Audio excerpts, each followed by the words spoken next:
Buenos días, hermanos, hermanas. ¿Cuántos de los que estáis aquí en esta mañana de domingo estáis contentos de estar vivos? ¿Alguno de los que está contento aquí está contento de estar vivo? Todos no, ¿eh? Hay un problema aquí, que algunos no lo están. Yo hago esta pregunta hoy porque esta semana hay que pensar en ello inevitablemente. Cuando uno ve las noticias de los medios, cuando ve la televisión y dices ¿cuánta gente creía estar viva este domingo?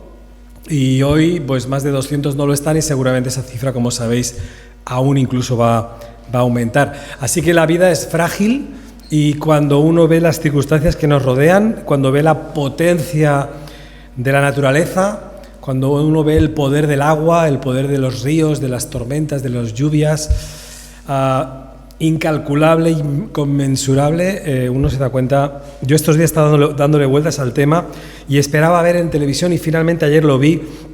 Algunas personas, algunos científicos, ha costado verlos, pero ayer lo vi, que reconocían en público delante de la cámara que no podemos controlar estas circunstancias. Y me gustó oírlo, porque cuesta escuchar a personas científicas, a personas expertas, a personas que saben mucho más que nosotros de muchos temas, cuesta encontrarles con un grado de humildad. Y estos días no les queda otro remedio, y lo han hecho aunque ha costado unos días verlo, pero no les queda otro remedio que reconocer que la naturaleza es incontrolable, que puede volver a pasar incluso lo mismo que ha pasado la semana que viene, y sabiendo todo lo que sabemos volvería a haber desgracias.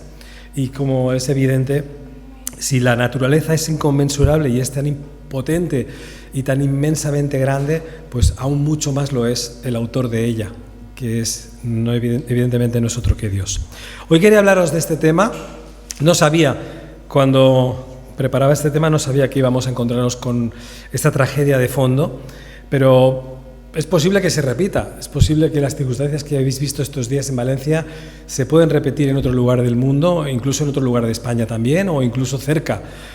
Yo no quisiera que sucediera, pero lo que pasa o lo que vemos con los cambios del clima intuyen o llevan a pensar que podría repetirse.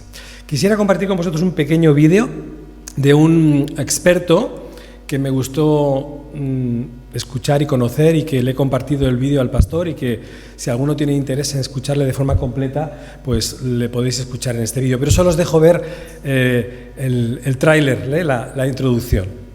Es que hay una superinteligencia que diseñó el universo y que hace 13.700 millones de años, es decir, cuando empieza el Big Bang, pensó en ti, Carlos. No era imposible, pero era tan improbable que casi era imposible. Sí. Cualquier variación habría hecho que el universo no funcionara.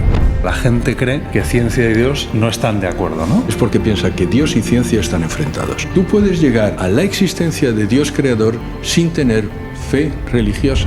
Yo creo que para ser ateo se necesita tener mucha fe. El 95% de los premios Nobel de ciencias de los últimos 100 años son teístas y menos del 5% son ateos o agnósticos. Ser ateo es de letras. Max Planck decía: la ciencia impone a Dios. ¿Por qué la velocidad de la luz es 300.000 kilómetros por segundo en vacío? No hay ninguna razón. Ahora bien, si la luz no fuera a esa velocidad, si no fuera constante, si no tuviera esa velocidad, tú no estarías aquí. Si alguien quería que estuvieras aquí, tu existir tiene propósito. La respuesta es sí. Solo existen dos posibilidades. O estás por azar, o bien porque alguien deliberadamente ha querido. Una de ellas te da una respuesta y esperanza, de la otra te quita la esperanza y además no te da respuesta. Así, solo en objetivo, ¿cuál prefieres? Amigos y amigas. Contundente, el resto también es así. Tenéis 1 hora y media de exposición en esta línea, y yo no quiero ni mucho menos hoy, no os asustéis, a hablar de ciencia. Primero porque yo no soy un experto ni soy científico, y que tampoco, y lo voy a compartir esto esta mañana, tampoco ese es el objetivo de Dios. No es el objetivo principal que su Iglesia sea una experta o un conjunto o un pueblo experto en ciencia. Sí nos pide, sí nos llama a que seamos expertos, o al menos que nos acerquemos todo lo posible a su palabra. Y hay algo que quiero deciros en esta mañana, bueno, muchas cosas quiero deciros esta mañana, pero una de ellas es que probablemente los que estáis aquí seáis muy probablemente las personas de Viladecans que conocen mejor la Biblia.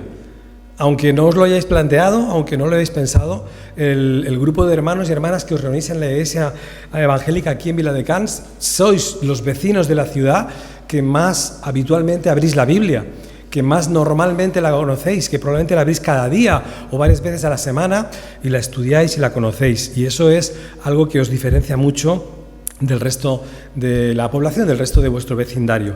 Por eso lo que voy a decir seguramente ya lo conocéis, pero como dice el apóstol Pablo, para mí no es problema repetirlo y para vosotros es interesante recordarlo. La Biblia, el libro que conocemos como la revelación de Dios, es una colección de libros, no es un libro, es una enciclopedia, es una colección, es una biblioteca. Y tiene 66 libros cuyo énfasis principal, cuyo objetivo inicial es énfasis espiritual.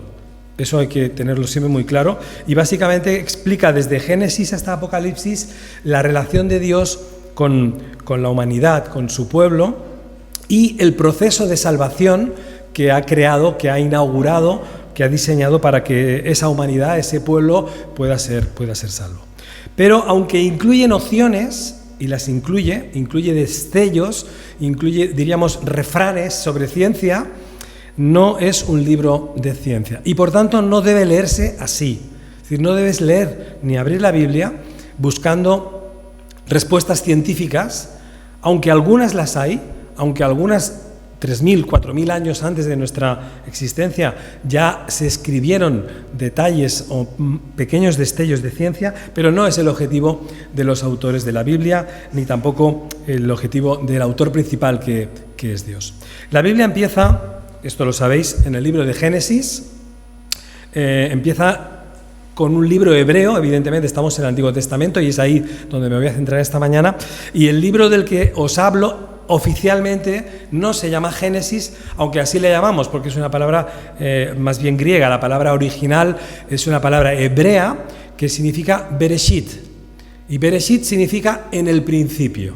Esto sí que os suena, porque es la primera frase, las primeras letras que aparecen en este libro. Es decir, en el principio, los hebreos tienen costumbre de tomar las primeras palabras de cada libro y ese ser al final el título o el nombre del libro. Así que el nombre del primer libro de la Biblia para los hebreos es Bereshit, para nosotros Génesis. De ahí la palabra genética, de ahí todo lo que empieza, todo lo que nace, de ahí viene la palabra Génesis. Y el autor, como sabréis, no solo de este libro, sino de los 4 que vienen después, es Moisés, es el autor.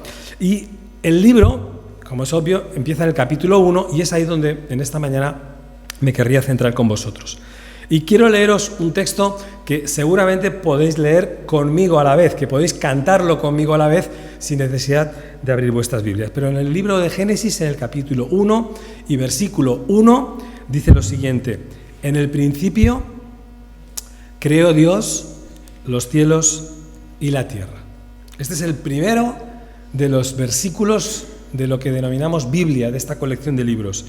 Y ahí es donde quiero centrarme para dar solamente unas 2 o 3 ideas que el capítulo 1 de Génesis nos puede aportar y que espero que nos pueda ayudar también en nuestra vida espiritual. El primero de ellos, a raíz de este versículo, a raíz o consecuencia de este versículo que acabo de leeros, en el principio creó Dios los cielos y la tierra, podemos confirmar con rotundidad, porque la Biblia lo aclara, que Dios existe. Lo dice con rotundidad, lo dice con una claridad inmediata y, por cierto, lo considera tan obvio, Moisés lo considera tan indiscutible, esa preexistencia de Dios, que no se va a detener en ningún momento, ni en el versículo 1, ni los que siguen, en darnos detalles. No va a ampliar esa información, no nos va a explicar cómo, de qué manera Dios existió, cómo se formó, cómo se llegó a crear, porque Dios no ha sido creado por nada ni por nadie. La existencia de Dios es preexistente incluso a la propia creación, por supuesto, porque Dios no vive en el tiempo, no vive en los conceptos de tiempo y de materia y de espacio que nosotros evidentemente estamos ceñidos y sujetos a ellos, pero Dios no. Si leéis el Salmo 19 o Romanos capítulo 1, veréis con más detalle cómo esa preexistencia de Dios la palabra la reitera. Así que Moisés no se detiene en ampliar ni en darnos detalles y da por supuesta por obvia, por indiscutible, esa existencia de Dios. Cuando Moisés escribe este libro, siglos antes de Jesucristo, estamos hablando de la antigüedad, estamos hablando de la existencia antes de Jesús, y en la antigüedad todas las naciones, todos los países o todas las culturas que en ese tiempo se conocían, aceptaban de un modo u otro o con nombres distintos la existencia de un ser sobrenatural. Los hebreos le llamarían Yahvé, y otros pueblos y otras naciones o otras culturas le llamarían de otra manera. E incluso en otras culturas no solamente creerían en un solo Dios creador, sino creerían, como los griegos en la mitología griega, o como tantos los asirios o como otras culturas, en un conjunto de dioses. En un conjunto de dioses donde había uno principal, pero habían otros docenas y docenas de otros dioses. Y ahí es donde precisamente Dios le va a preocupar mucho que su pueblo no caiga en ese error. El error de la idolatría, el error de adorar a un colectivo de dioses o incluso al gravísimo error de crearse sus propios dioses. De hecho, las culturas que rodeaban a Israel y al pueblo hebreo eran culturas en su mayoría idólatras que fabricaban dioses de piedra, de madera, de cualquier tipo de materia, pero que eran dioses evidentemente artificiales y, como algunos de los salmos dicen, teniendo ojos no ven, teniendo boca no hablan, teniendo oídos no oyen. Es decir, tienen formas antropomórficas humanas, pero no tienen evidentemente ninguna respuesta para el ser humano. Son creaciones humanas, pero evidentemente sin ningún valor espiritual. Cuando vivíamos en Guinea Ecuatorial, donde fuimos misioneros mi esposa y yo hace unos cuantos años, una de las frases que escuché y que me traje a casa conmigo en la maleta fue una conversación que tuve con un guineano, con una persona africana, y hablando de cuestiones espirituales, le pregunté, pregunta absolutamente ingenua por mi parte, pero evidentemente equivocada en África, si a un africano nunca le debes preguntar si cree en Dios. Nunca. Y yo lo hice. Y le pregunté a este amigo, a este compañero en Guinea Ecuatorial, oye, ¿pero tú crees en Dios? Es una pregunta que puede tener sentido en Europa y tendría mucho sentido en la España del sur de Europa, pero en África no debes hacerla nunca, porque la respuesta de este hombre me dejó desarmado. Y me dijo, ¿acaso soy yo un perro para no creer en Dios? Una respuesta totalmente radical, contundente, filosófica, teológica. ¿Acaso soy yo un perro para no creer en Dios? Es decir, la respuesta es, solo los animales podrían no creer, pero un ser humano siempre debería creer en Dios.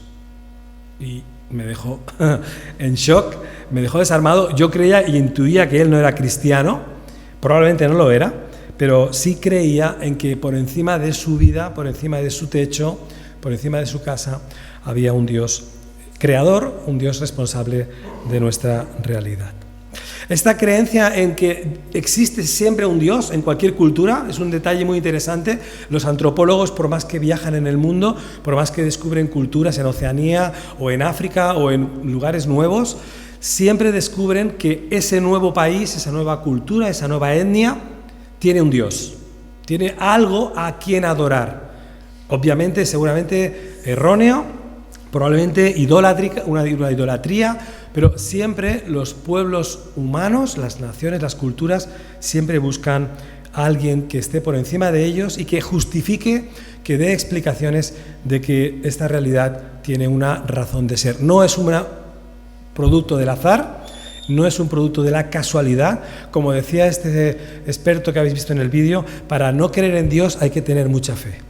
Para ser ateo hay que tener una fe increíblemente mayor de la que pueda tener un cristiano, porque para creer que todo lo que vivimos es una absoluta y simple casualidad, la fe es inmensa. Para llegar a esa conclusión, esa fe tiene que ser inmensa. Pues bien, desde los tiempos de Moisés hasta solamente hace un siglo y medio, las culturas, también incluida la cultura europea, o las culturas europeas, creían que existía un Dios sobrenatural y por tanto creían en las palabras de Moisés, creerían en que en el principio creó Dios los cielos y la tierra. Hace un siglo y medio esto cambia, invade Europa y con Europa otros lugares del mundo, invade una corriente de materialismo, de lucha contra la opción creacionista, donde se expande una filosofía nueva que está basada en una posible teoría evolucionista, donde incluye dos conceptos básicos en los que está apoyada, que son el azar y el tiempo. Es decir, todo lo que nos sucede, todo lo que vemos, todo lo que nos rodea es fruto del azar y del mucho tiempo, de los miles, de los millones de años que han sido necesarios supuestamente para que nuestra realidad sea la que conocemos. Y como mucho, muy recientemente, en los últimos 30 años aproximadamente, se ha desarrollado una nueva forma de visualizar el mundo, una forma de entender la realidad que incluye a Dios, pero es un Dios que no es el Dios cristiano y que se denomina la teoría del diseño inteligente, que es aceptar que alguien está detrás de nosotros, pero no entraremos, o ellos, los que defienden esa teoría, no entrarán en discutir si es el Dios de Yahvé, el Dios hebreo, si es el Dios cristiano, o si es el Dios islámico, o si es el Dios de otras confesiones religiosas. No entrarían en ningún debate, solamente aceptarían en tabla rasa que hay una creación debida a un diseño, a un pensamiento, a un relojero inteligente que creó este mundo. Si avanzáis en el capítulo 1 de Génesis, la primera enseñanza que es obvia, que está en el primer versículo, es que Dios existe. En el principio creó Dios los cielos y la tierra, da por supuesto que ese Dios es real. La segunda enseñanza que podéis deducir rápidamente del capítulo 1, desde el versículo 1 hasta el 28, casi todo el capítulo, es que Dios no solo existe, sino que Dios creó, o que Dios es creador.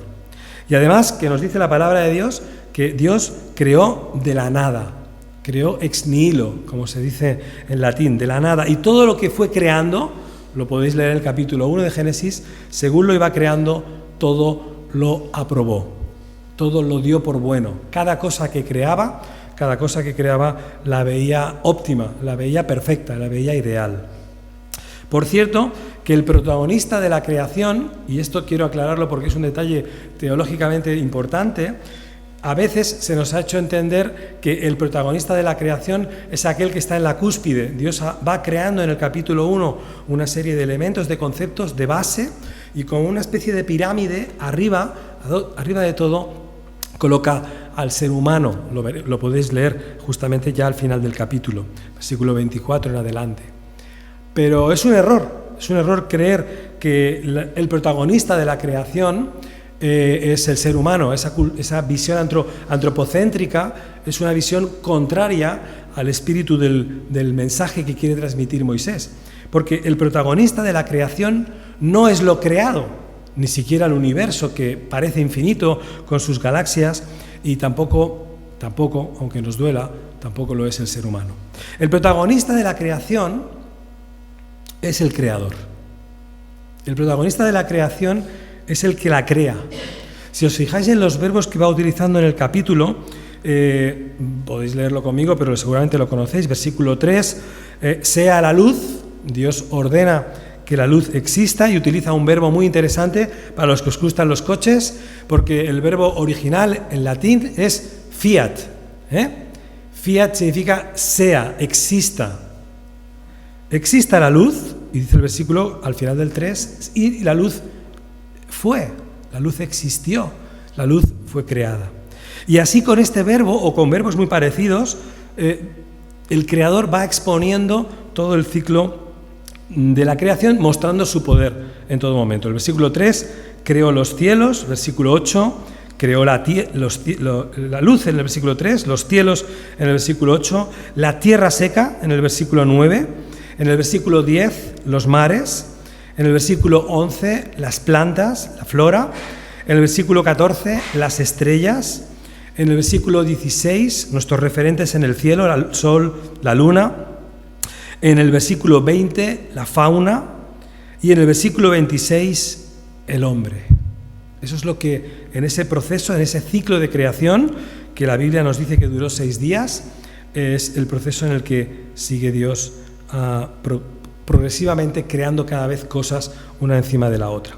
Como he dicho antes, hay que huir del peligro de creer que el protagonista de esta historia es el hombre. Eso nos llevaría a un humanismo, no a una perspectiva bíblica. Dios es el centro de la creación que relata el Génesis. Dios es el protagonista de la historia de la creación. Tercera enseñanza, el hombre, que es el final de la creación, que es la guinda, si queréis, el momento más delicado de la creación donde Dios crea al hombre, dice el texto bíblico, lo podéis leer, los versículos que siguen desde el versículo 28 en adelante, 26 en adelante, hagamos al hombre a nuestra imagen y semejanza, o conforme a nuestra semejanza, y señoree en los peces del mar, en las aves de los cielos, en las bestias, en toda la tierra y en todo animal que se arrastre sobre la tierra. Dios crea al final de todo al hombre, en el versículo 26. Podríamos decir que es su mejor creación. Dirían en latín la imago Dei, la imagen de Dios. Y con eso, con ese versículo 26, y repasando los versículos del 1 al 27 anteriores, podemos llegar a una conclusión que los teólogos y sobre todo los filósofos llevan preguntándose durante miles de años, y es ¿de dónde venimos? Una de las tres grandes preguntas de la filosofía, las tres preguntas de la filosofía son ¿de dónde vengo?, ¿quién soy? ¿Y a dónde voy? Pues la primera, la respuesta es bíblicamente muy nítida, muy sencilla de entender, aunque también es verdad, es muy sencilla de rechazar, porque es una cuestión que requiere fe. Dice la Biblia en el versículo 26 que somos creados a la imagen y a la semejanza de Dios, en imago Dei, a la imagen de Dios, y que por tanto con eso ya sabemos de dónde venimos. Este versículo, el 26, podría ayudarnos muchísimo a muchos, no a todos, pero a muchos de nuestros problemas emocionales. ¿Por qué? Porque si un día tienes problemas, que es normal que los tengas porque muchas personas lo sufren, de falta de autoestima, de problemas emocionales, de no saber realmente si me quieren mis vecinos, si me quiere mi cónyuge, si me quieren mis hijos, si me quiero yo. Bueno, hay una práctica muy simple que se deriva del versículo 26 y es que te mires al espejo. Te miras al espejo y lo que descubres, hombre, probablemente no te guste demasiado, probablemente como algunos verás que tu cara no es la que te gustaría, quizás te ves más viejo, seguro que eres más viejo que ayer, la buena noticia es que eres menos viejo que mañana, y quizás no te ves tan guapo o tan guapa como te gustaría ser.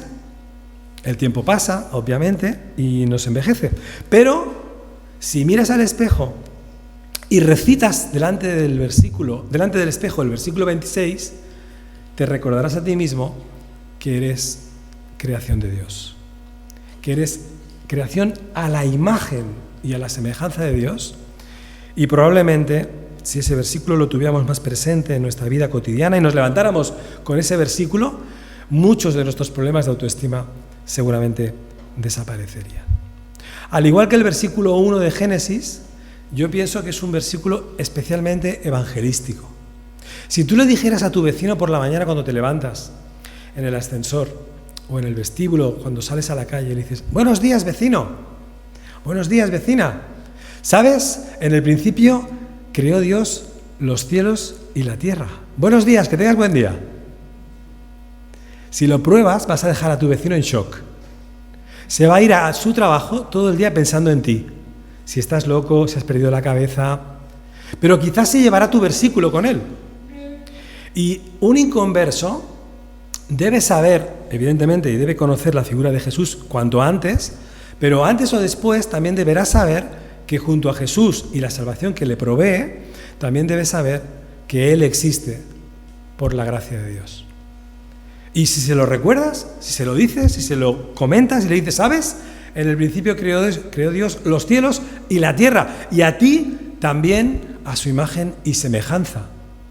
Evidentemente no lo habrá escuchado probablemente nunca nadie le ha dicho esa frase, probablemente nunca la ha oído, y probablemente se irá a su casa o a su trabajo o a donde él vaya con ese versículo haciéndole el run run. Así que pruébalo.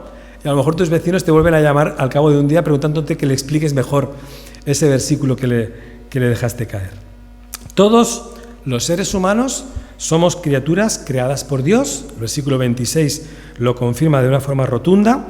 El versículo 27 añade un problema que hoy en día cada vez es más difícil y que yo debo leerlo aún a riesgo de que me cree problemas incluso mañana. y es que dice el versículo 27, y voy a pedir que lo leáis conmigo, por si tengo problemas, para que pueda decir que vosotros también lo leísteis conmigo. Así que dice el versículo 27, lo podéis leer en voz alta conmigo, dice: y creó Dios al hombre a su imagen, a imagen de Dios lo creó, varón y hembra los creó. No lo he dicho yo, lo dice la Biblia y vosotros también lo habéis leído. Si me traen problemas mañana lunes, voy a decir que vosotros también lo dijisteis. Es un versículo que cuesta decir ahora en voz alta, pero que es obvio y clarísimo que es una enseñanza nítidamente bíblica. El hombre creó al hombre, lo que llamaríamos macho, y a la mujer hembra, y es responsabilidad de Dios haberlos creado de forma distinta.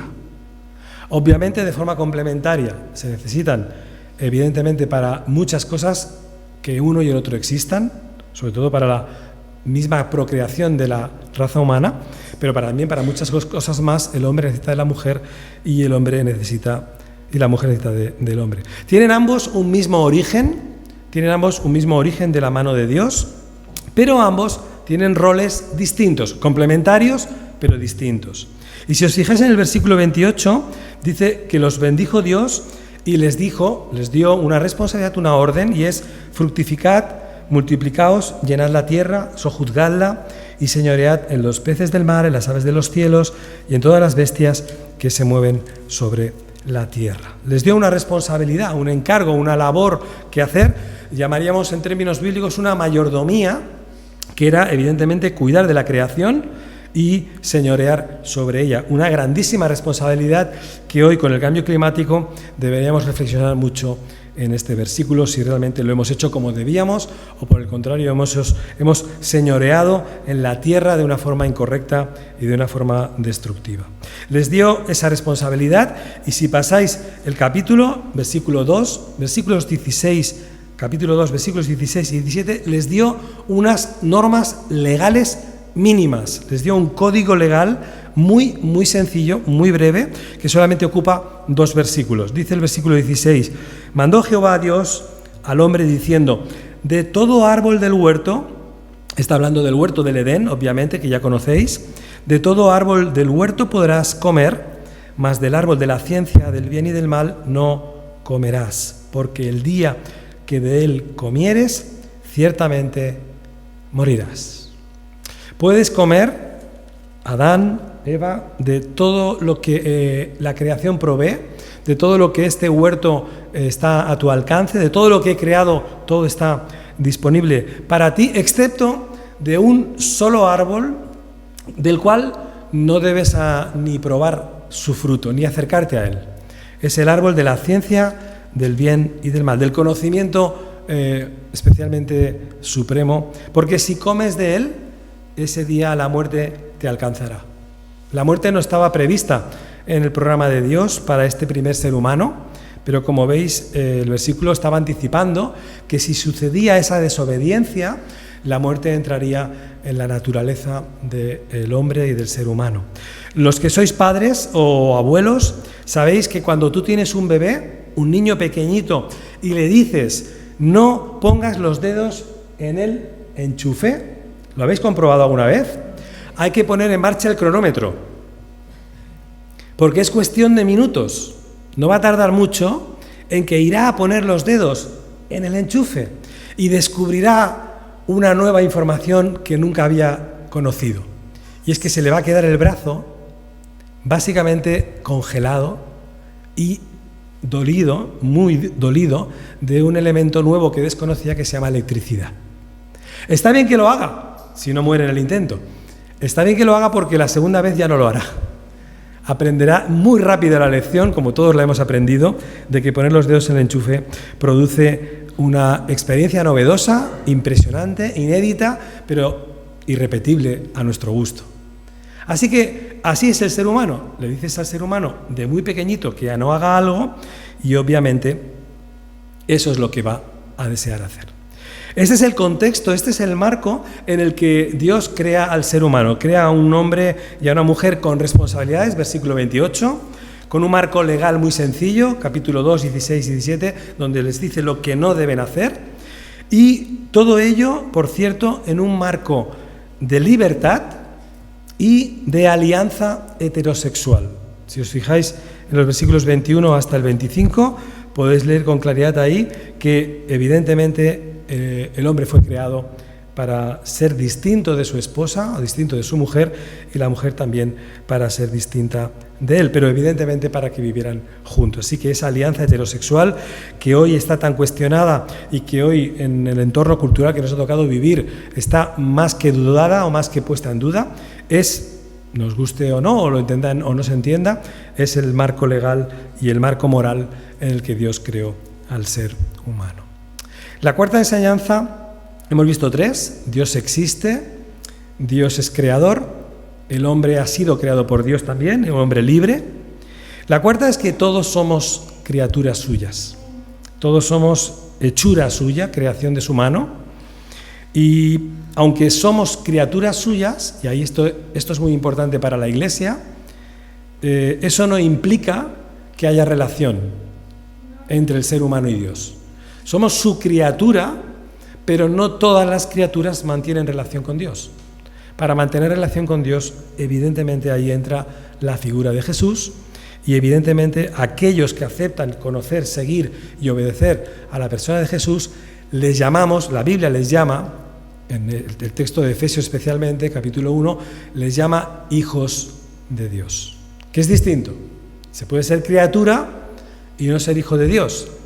Y en cambio la palabra de Dios incluye al concepto de criatura el concepto de ser hijo de Dios. Por la caída de Adán, capítulo 2 que acabamos de ver, especialmente mucho más gráfico en el capítulo 3, por la caída de Adán se inicia el plan de redención, se inicia un plan que va a tardar cientos de años, y ahí evidentemente se centra o se concreta en la figura de Jesús. Aquí estamos viendo a Jesús en una perspectiva lejana, en un anuncio lejano. En el capítulo 3 se anuncia que vendrá un Salvador, pero evidentemente aún quedan cientos de años para que Jesús nazca, y Jesús solamente está en perspectiva, pero cuando Jesús entra en la historia, obviamente seguirle implica fe, implica voluntad de aceptar a Dios, de creer en Él y de la decisión de caminar detrás de sus pasos. Así que, ¿estamos rodeados de criaturas de Dios? Sí, absolutamente. Todos los que nos rodean, todos nuestros vecinos, todos nuestros familiares, todas nuestras personas cercanas que amamos, todos son inevitablemente criaturas de Dios, aunque muchos de ellos no lo han escuchado nunca y, por cierto, por eso no lo saben. Así que a lo mejor uno de los primeros textos evangelísticos precisamente está en el libro de Génesis, en el capítulo 1. Y eso nos debería llevar a pensar en algo, consecuencias muy obvias. La primera es que debemos tener respeto obligado por todos los seres humanos, sean cuales sean sus razas, sus colores o sus formas de pensar o su cosmología. Es decir, todo ser humano, todo perteneciente a lo que los científicos llaman al Homo sapiens, todos ellos son seres humanos. Eso excluiría, evidentemente ya lo excluye de la mentalidad cristiana y de la Iglesia, pero también deberíamos considerar o conseguir que lo excluyera fuera muchos ismos.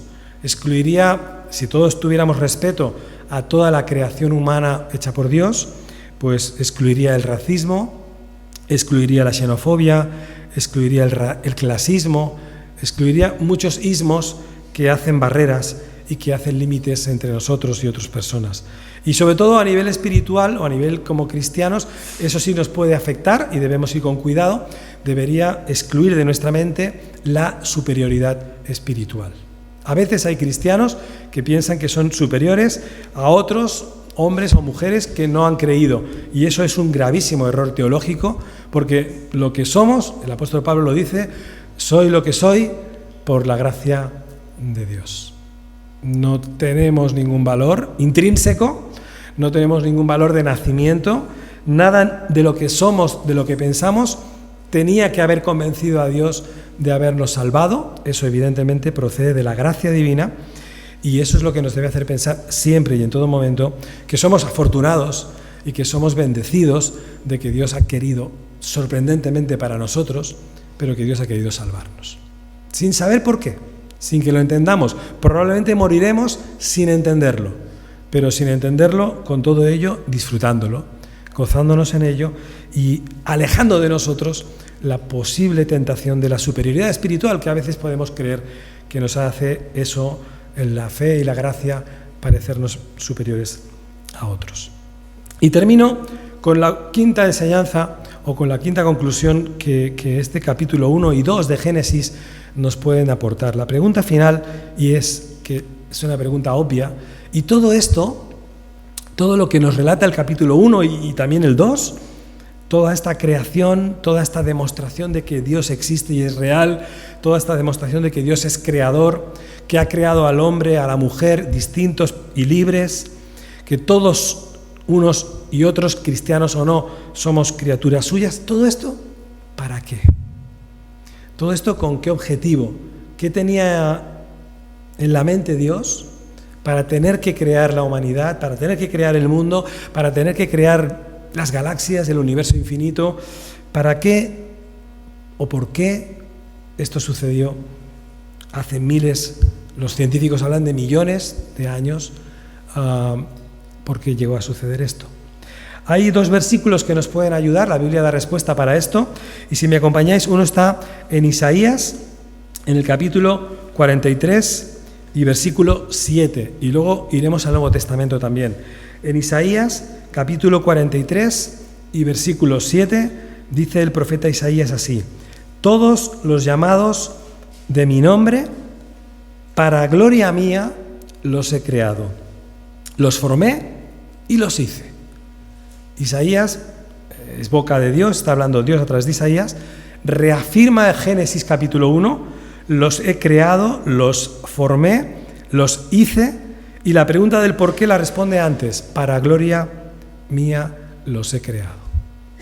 Es una respuesta directa, clara, simple, de que Dios nos ha creado, aunque no entendamos mucho el por qué, el texto bíblico nos lo aclara, para la gloria de Dios.